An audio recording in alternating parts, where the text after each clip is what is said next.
desaparece quando ousamos enfrentá-lo.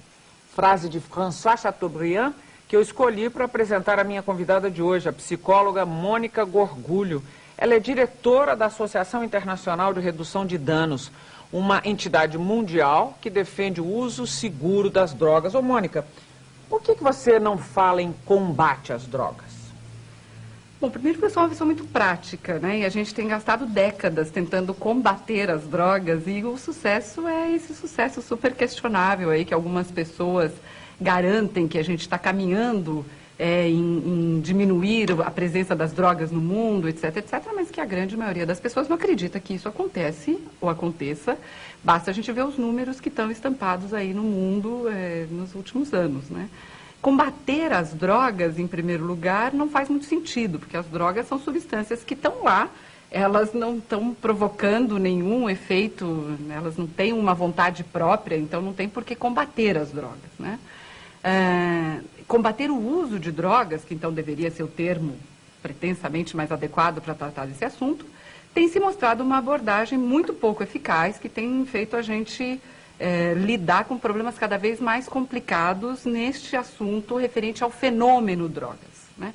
Fenômeno drogas é uma coisa mais ampla do que o uso de drogas. Então, eu acho que as pessoas até nisso não estão percebendo direito qual é que é o objeto para o qual a gente deve dirigir o nosso olhar hoje.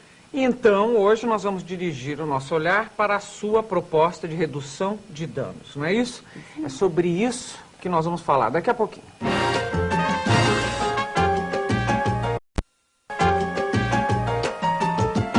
Vamos conhecer Mônica Gorgulho melhor.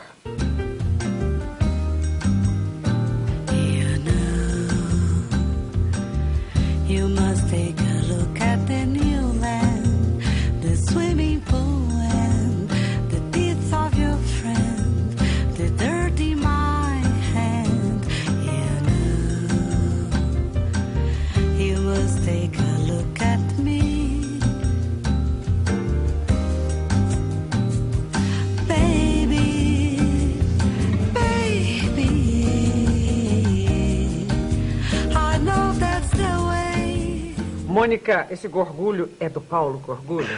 Do ator? Não, é da família. O Paulo também usa. Não, estou dizendo. Mas é daquela família? Aquela. Vocês são... Nós somos irmãos. Ah, é?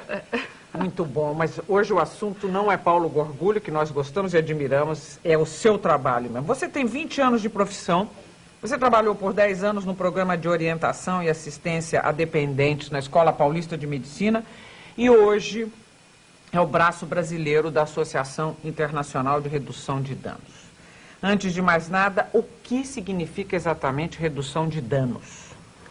Redução de danos é uma proposta de abordar esse fenômeno drogas de uma forma mais realista, de uma forma mais pragmática, sem julgamento de valor e que possa reduzir os danos individuais e sociais do uso de drogas, drogas lícitas e ilícitas, conforme a gente vê hoje no mundo inteiro.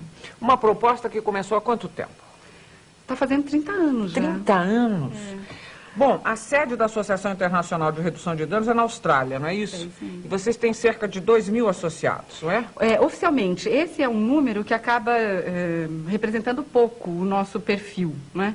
Porque nós acabamos percebendo ultimamente que o fato de exigir que as pessoas se inscrevessem na associação, e para isso elas tinham que pagar de um valor mínimo de 25, 50 dólares a um valor máximo, acabava dificultando muita gente, especialmente de regiões do mundo em desenvolvimento e em transição, de se inscreverem na associação.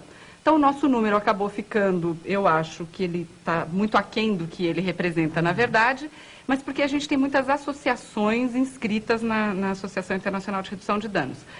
No último ano, na nossa conferência internacional, a diretoria decidiu abrir uma categoria free, né?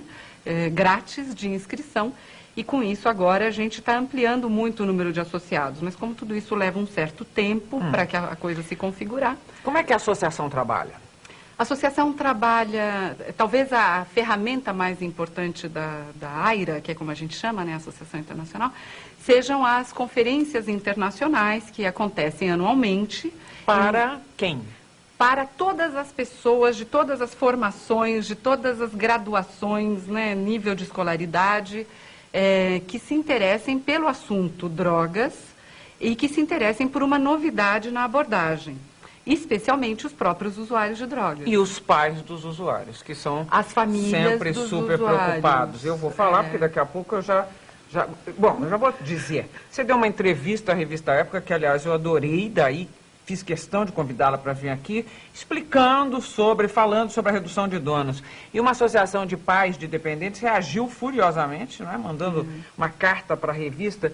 Você acha que você é mal compreendida? Aliás, qual é o grau de aceitação da associação? Porque o material é polêmico, não é? Eu acho que a nossa proposta, ela está sendo... A nossa proposta está sendo cada vez mais aceita e a gente tem um dado muito concreto, né, para medir essa aceitação, que é a entrada das Nações Unidas no movimento de redução de danos. As Nações Unidas são a agência ou o organismo internacional que mais teve dificuldade em aderir à proposta da redução de danos, porque é mesmo um assunto polêmico, né? Mas com a entrada das Nações Unidas no movimento, a gente então entende que a Organização Mundial de Saúde, o NAIDS, né, que é a agência mundial que cuida da AIDS no mundo inteiro, o NODC, que é a agência mundial que cuida da questão de drogas, tanto da movimentação da droga pelo mundo, como da questão de crimes relacionados à droga, na medida em que todas essas associações, essas agências, elas aceitam e começam a trabalhar dentro do modelo de redução de danos, a gente então percebe que, enfim, é uma proposta que foi compreendida e que foi aceita. Agora, a gente está num desafio muito importante, né? E é isso que tem me entusiasmado. Como é que você foi parar lá? Porque você chegou até a proposta de redução de danos, o seu empenho junto à redução de danos, ao programa de redução de danos, por algum motivo? Claro. Eu sempre trabalhei com adolescentes, né? Desde que eu estava na minha formação da faculdade, por alguma razão, né, consciente ou inconsciente, não sei, acabava trabalhando com adolescentes. Então, a questão do uso de drogas começou a chegar no consultório. E eu não sabia bem direito, isso lá nos idos de 86, 87. E eu não sabia bem direito do assunto, porque eu não frequentava muito o tema, né? E aí então comecei a estudar, comecei a me formar nisso, fui convidada a trabalhar no PROAD, da Escola Paulista, pelo Dr. Dartil, e passei a atender diariamente dependentes químicos. E aquilo, assim, algumas coisas me caíam bem dentro do ponto de vista da psicanálise, de uma estrutura de personalidade mais fragilizada, que então... Recorre às drogas. É passível às dependências, né, que até 90 a gente falava de dependência química, hoje a gente fala de dependências. São vários comportamentos que podem desenvolver dependência, né? E aí eu fui percebendo, assim, fui me inquietando que a abordagem psicológica, psicanalítica, ela não dava conta do que eu via. Eu me lembro que eu dizia assim, mas eu tenho pacientes que não me parecem dependentes, eles fazem um abuso de drogas. E não estou nem falando uso de drogas, eles fazem um abuso de drogas, mas eles não me parecem dependentes. E aquela coisa começou a criar em mim assim, uma inquietação com o modelo, né? Uma coisa que eu tenho que dizer é que o PROAD foi uma escola maravilhosa para mim, porque foi o primeiro centro de tratamento aqui no Brasil que não exigia abstinência. As pessoas não tinham que se comprometer com a interrupção do uso. E isso é redução de danos, né? E eu cheguei lá pensando, mas como é que isso pode acontecer? Como é que você pode tratar alguém que não queira assumir o compromisso com a interrupção do uso? E aí é que eu pergunto, quando uma pessoa já está viciada, como é que se aplica a redução de danos? Bom, com relação a várias estratégias, mas, por exemplo, depois eu fui estudar antropologia e depois fui fazer meu mestrado em psicologia social, que é para entender isso que eu estou chamando de fenômeno drogas, né? Quando uma pessoa já é dependente de drogas, você tem estratégias práticas onde a gente ensina essa pessoa como usar a droga de forma mais segura para ela, né? Não só na administração da substância química ela mesma, né, como também no comportamento dessa pessoa com outras pessoas. Então, a redução de danos, ela começou como um movimento de prevenção da infecção pelo HIV e o vírus da hepatite, que isso percebia-se que acontecia lá naquela época, né, no começo todo da história da AIDS, que percebia-se que acontecia com mais frequência na população de usuários de drogas injetáveis. E foram os próprios usuários de drogas que vieram com a proposta de trabalhar com seringas e agulhas mais limpas, né? Descartáveis. Naquela época ainda não eram Ainda não eram descartáveis. descartáveis. Naquela época limpava-se seringa e agulha. Era uma coisa de louco, porque você tinha que ensinar, né, como é que... Até descobrir o que poderia matar aqueles vírus, etc, etc. E ensinar as técnicas. Então, você põe, né, um tipo de água sanitária, você primeiro aspira 3 vezes, depois você enxágua aquele material todo com água destilada, e depois tudo isso está pronto. Bom, no começo foi assim que a coisa se deu. Logo depois passou-se a perceber que a proposta ela era boa, mas de difícil execução. Então começou a disponibilização de agulhas e seringas descartáveis. Né? Você nunca chegou para um paciente ou para alguém e disse: você tem que parar completamente com drogas? Ou isso acontece em que situação? Eu particularmente nunca fiz, mas tem situação em que você tem que dizer para o cara: olha, a escolha é muito clara. Ou você para, ou você vai morrer rapidamente. Né? O que eu acho que a redução de danos traz de um ganho que para mim é muito importante é esse diálogo com o usuário de drogas, fornecendo a ele as informações que a gente tem, e ele também nos traz informações que ele tem e nós não temos, né? E que a escolha é dele. Você é capaz de dizer aqui na minha frente que um usuário de drogas pode ser uma pessoa saudável? Você quer que eu olhe para qual lado para te dizer isso? Eu estou te dizendo que um usuário de drogas pode, e muitas vezes e dependendo da substância química que ele usa, na maioria das vezes ele é uma pessoa absolutamente saudável. O uso de drogas não significa uma doença mental. Bom, então vamos falar de um pai e de uma mãe desesperados com o vício de um filho. Como é que eles podem entender a redução de danos? Você deve ter essa relação deve ser uma coisa bastante complicada, não deve? Com os pais, você quer dizer? É. É difícil e algumas vezes ela é sofrida, né? Sofrida até para nós da área da saúde, nós psicanalistas, etc, etc.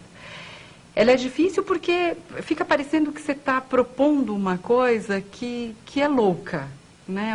As pessoas têm dificuldade, cada vez estão tendo menos dificuldade em entender isso, mas quando você diz, olha, seu filho, ele não precisa parar de usar drogas para se transformar nessa pessoa legal. Normal. Né? Nem vou falar normal porque eu acho que o termo pode ser subjetivo demais, mas essa pessoa legal que você acredita que ele é, nesse filho querido que você acredita que ele é, mas que ele te dá alguns problemas. Em alguns casos, os problemas são relativos à frequência e à quantidade de substância química que a pessoa usa mesmo. Mas em outros casos, e numa grande maioria dos casos, filhos adolescentes, a dificuldade é muito mais pela interpretação que os pais fazem desse comportamento. Né? Você quase que precisa trabalhar com os pais, mais do que com o adolescente, para acomodá-los a uma situação mais atualizada, que é o do uso, nem sempre danoso, de substâncias psicoativas. Né? É sofrido porque se vê, né, aqueles caras gostam daquele filho. Né? Eles gostam dele. Idealizaram os filhos, a gente faz isso para burro. A gente vê a filhinha da gente princesinha e de repente está lá fumando maconha, usando cocaína, que coisa horrorosa é essa, né?